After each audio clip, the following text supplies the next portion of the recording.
So now it's just every word. Just think, tetrazine, Franklin, bump.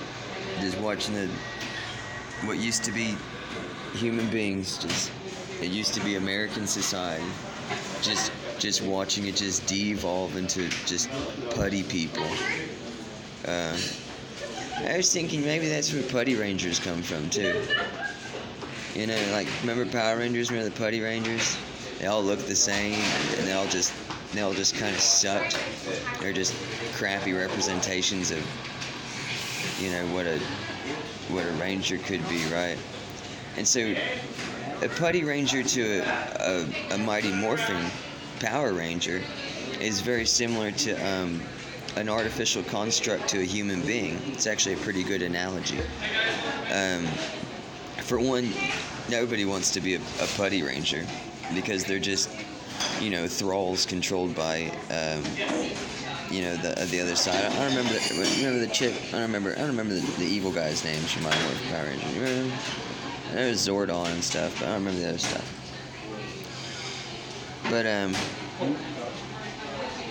anyways, I can call them out. I call out the whole coffee shop, right? I'm like, you know, you guys, you constructs are just devolving into a four-word culture. Because I point it out every time they say the words. I'm like, oh yeah, the guys over there said fink. Guy over there said blunt. I'm like, oh, fink, blunt, tetrazine, Franklin, right? Oh, you must be artificial construct. You know, it's this constant. It's been going on for like 2 hours of just straight torture. So every time they say blunt, I feel like, you know, my throat swells up, like my lymph nodes or something like that, or like I'll get a cramp somewhere.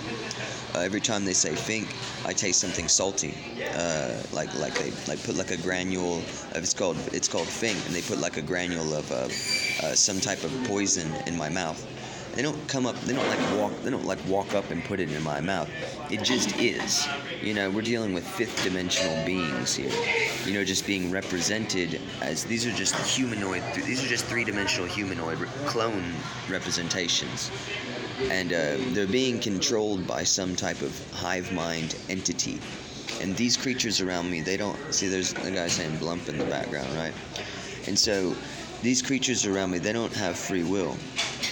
So it's highly dangerous. Like I said, I'm only here trying to charge my phone, get some juice, because they act different on camera. So it's kind of like my lifeline.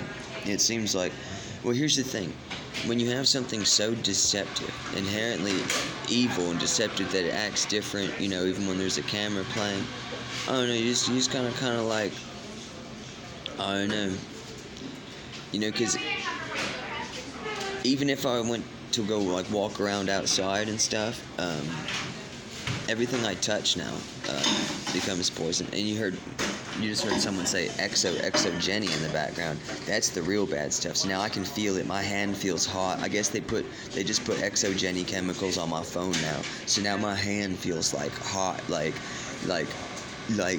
bad. Like, I don't know how to explain it. It's just like, feels like death. I can feel it, and now it's welling up in my face. It feels like capillaries are exploding, or like nerves are kind of heating up and frying. It just feels like death.